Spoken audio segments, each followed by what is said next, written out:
दुर्योधनानं सांगितलं मलाही दुःख वाटतंय, पण मी रक्ताच्या थारोळ्यामध्ये पडलेलो आहे, मी अंतिम क्षण माझे मोजतोय, याचं दुःख नाहीये. मग अश्वत्थाम्यानं विचारलं मग कशाचं दुःख आहे? दुर्योधनानं सांगितलं मला एकाच गोष्टीचं दुःख आहे, आम्ही कौरव 100 होतो आणि पांडव 5. आमच्या 100 कौरवापैकी एकही वाचला नाही आणि 5 पांडवापैकी एकही मेला नाही. आमचा एकही वाचला नाही याचं दुःख नाहीये, त्यांच्यापैकी एकही मेला नाही ना याचं दुःख जास्त आहे. मी आमच्या दुःखानं दुःखी नाहीये, त्यांच्या सुखामुळे मी जास्त दुःखी आहे. मला अपेक्षा आहे की त्यांचा एक तरी मरावा. अश्वत्थाम्यानं सांगितलं बस एवढीच इच्छा आहे तुझी? मरते वेळेस मी प्रण करतो, मी प्रतिज्ञा करतो, मी तुला वचन देतो दुर्योधना, उद्या सूर्यास्तापर्यंत 5ही पांडवांचं शिर तुझ्या चरणाजवळ टाकेल. अश्वत्थाम्यानं प्रतिज्ञा केली आणि निघाला. अश्वत्थाम्यानं भावनेच्या भरामध्ये निर्णय घेतला, पण समजेना आता कसं आपण पांडवांना मारणार आहे. म्हणून नीतिशास्त्रामध्ये एक नीती, एक युद्धनीती सांगितली, तिला काख उलूक न्याय असं म्हणतात. हा न्याय त्या ठिकाणी अश्वत्थाम्याच्या लक्षामध्ये आला आणि त्यानं ठरवलं की आज रात्रीच्या समयाला निष्पांडवी पृथ्वी करायची, पांडवांना मारायचं, हा विचार अंतःकरणामध्ये धारण केला आणि निघाला. इकडे कृष्ण कन्हैयानं सांगितलं आपली विजयाची रात्र आहे, आपण आनंदोत्सव साजरा केला पाहिजे. म्हणून कृष्ण कन्हैया सगळ्या पांडवांना घेऊन शिबिराच्या बाहेर निघून गेले.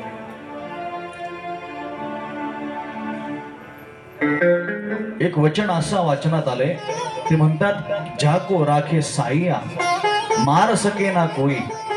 अरे ज्याला जपण्याकरिता, ज्याला वाचवण्याकरिता कृष्ण कन्हैया पाठीमागे असेल, त्याचं काय बालबाका करू शकणारे कोण? कृष्ण कन्हैया सगळ्यांना शिबिराच्या बाहेर घेऊन निघून गेले. इकडे अश्वत्थाम्यानं विचार केला, नग्न तलवार घेऊन अश्वत्थाम्या शिबिरामध्ये घुसला आणि ज्या शय्येवरती पांडव झोपतात, पांडवांचे 5 पुत्र त्या शय्येवरती पोहोचलेले होते. अतिशय पांडवांसारखेच दिसणारे, त्यांच्यासारखेच बलवान असणारे, त्यांच्यासारखेच हृष्टपुष्ट शरीर असणारे 5ही पांडव पुत्र त्या ठिकाणी त्यांच्या शयन कक्षेमध्ये झोपलेले आहेत, पोहोचलेले आहेत. आणि त्याच क्षणी अश्वत्थाम्यानं नग्न तलवार घेऊन अश्वत्थाम्या त्या कुटीमध्ये आला. सप सप सप सप करत तलवारीचे वार केले आणि 5ही पांडव पुत्रांना त्या ठिकाणी शिरधडा वेगळे केले. 5ही शिर आपल्या हातामध्ये घेतले आणि शिर घेऊन रात्रीच्या समयाला कुरुक्षेत्राच्या रणभूमीवरती त्या ठिकाणी दुर्योधनासमोर उभा राहील. दुर्योधना उठ, मी माझी वचनपूर्ती केली, तुझी इच्छा पूर्ण केली. अरे तुझी इच्छा होती ना मरते वेळेस एक तरी पांडव मेलेला तुला पाहायचा आहे, एक नाही 5ही पांडव मारून आणले. उठ, उभारा, बघ. दुर्योधनानं कशी तरी मान वरती केली आणि पाहता तर 5 मुख त्याच्या हातामध्ये आहेत आणि थोडासा उजेड ज्या वेळेस समोर आला त्यावेळेस दिसलं की हे 5 पांडव नसून हे 5 पांडवांचे 5 पुत्र आहेत. दुर्योधनाला दुःख वाटलं, अरे जरी ते भाऊ असतील आमचे, जरी आमचे शत्रू असतील ना, तरी आमच्या कुळामध्ये आम्हाला पाणी देणारे हे शेवटचे होते आणि तेही तू ठेवले नाहीस. आम्हाला पाणी देणारं कोणी राहिलं नाही, आमचं दर्पण करणारं कोणी राहिलं नाही, आमचं पिंडदान करणारं कोणी राहिलं नाही. अश्वत्थाम्या काय केलंस? हे 5 पांडव नसून 5 पांडवांचे 5 पुत्र आहेत. दुःख वाटलं दुर्योधनाला आणि दुर्योधनानं देहत्याग केला. अश्वत्थाम्याला वाटलं आता मात्र आपल्याला पांडव सोडणार नाही, काय करावं? धावत सैरवैर धावू लागला. इकडे सकाळी सकाळी शिबिरामध्ये द्रौपदी माता आल्या. द्रौपदी मातेनं पाहिलं तर शयन कक्षेमध्ये रक्ताच्या थारोळ्यामध्ये पडलेले 5 देह पाहिले आणि समजलं हे देह दुसरे तिसरे कोणाचे नसून आपले पोटचे पुत्र आहेत. जसं पाहिलं ना आकांत करून रडू लागली द्रौपदी माता की माता शिशूना निधन सुता निशम्य घोरं परितप्यमाना तदारुदद्वाष्पकला कुलाक्षी तां सांत्वयन्नाह किरीटमाली.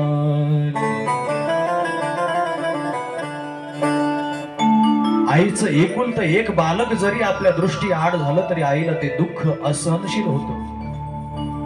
इथे तर द्रौपदीचे 5 पुत्र मारले गेले.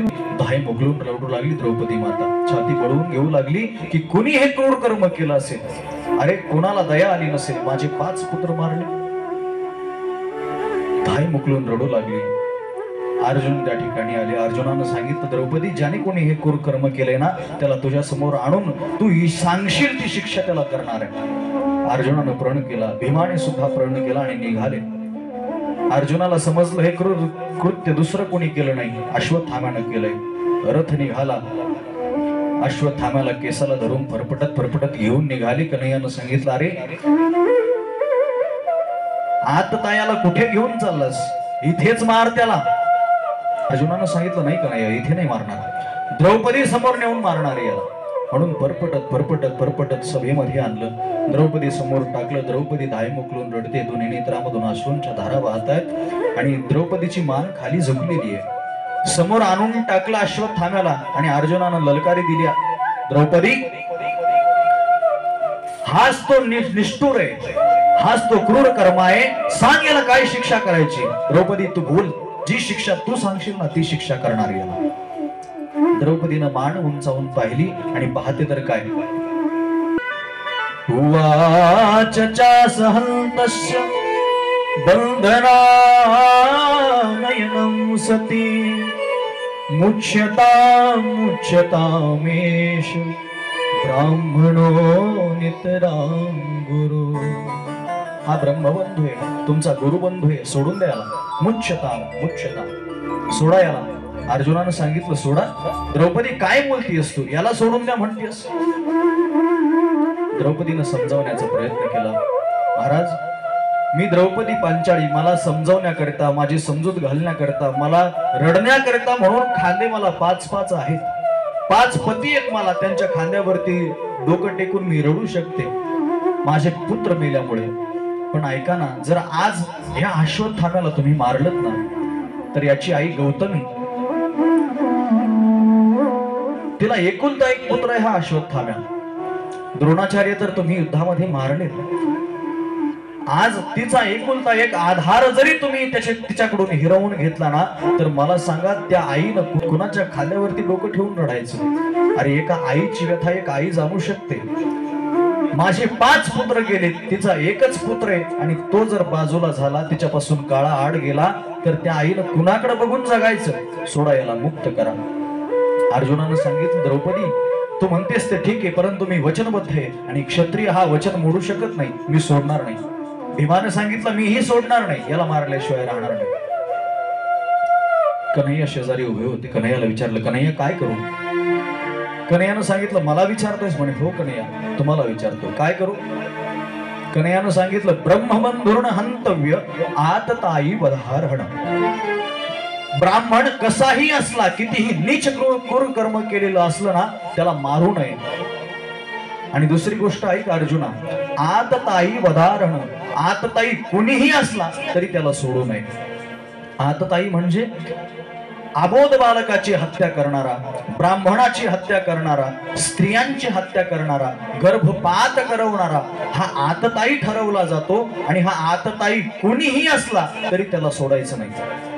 कन्हैयाला विचारलं, कन्हैया तुम्ही उत्तर देताय की अजून प्रश्न उभा करताय माझ्या समोर? एक सांगा ना काहीतरी.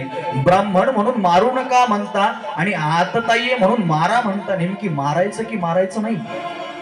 पण अर्जुन सुद्धा पक्के चेले आहेत कन्हैयाचे.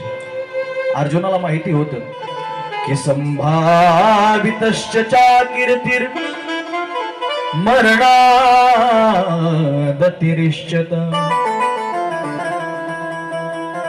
संभावित माणसाची, मानी माणसाची हत्या करायची गरज नाही, त्याचा अपमान हाच त्याचा मृत्यू असतो.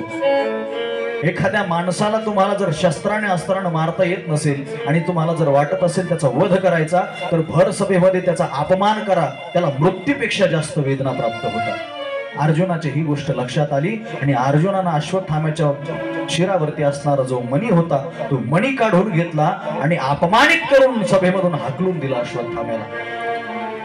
अपमानाच्या आगीमध्ये धगधग जळत होता अश्वत्थाम्या आणि अश्वत्थाम्यानं प्रण केला, कुणी पाणी देणार सुद्धा सोडणार नाही या पांडव कुलामध्ये.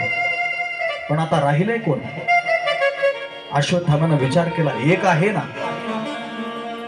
अभिमन्यू पुत्र उत्तरेच्या गर्भामध्ये वाढतोय, तो अंश त्याला मारायचं. हा अश्वत्थामानं मनातल्या मनात विचार केला.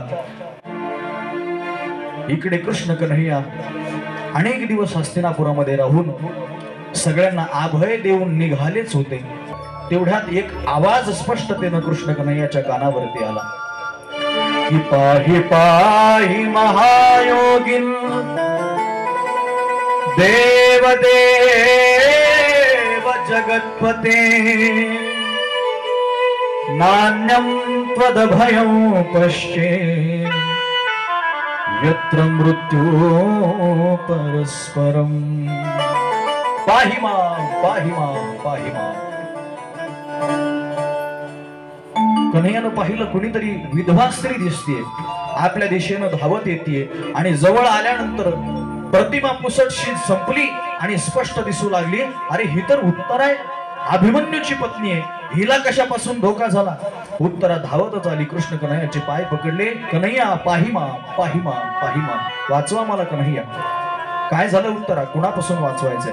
आणि महाराज, द्रोणपुत्र असणारा अश्वत्थामा त्याने माझ्यावरती, माझ्या गर्भावरती ब्रह्मास्त्र सोडलंय आणि ते ब्रह्मास्त्र माझ्या दिशेने येऊ पाहतंय, माझ्या गर्भाला ते मारू पाहतंय. महाराज, मी मेले तरी चालतील, परंतु माझ्या गर्भाचे रक्षण करा.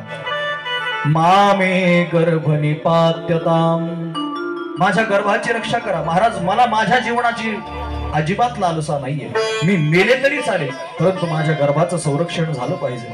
आमच्या कुळातला शेवटचा हा वंश आहे आणि हा टिकला पाहिजे, म्हणून महाराज या गर्भाची रक्षा करा.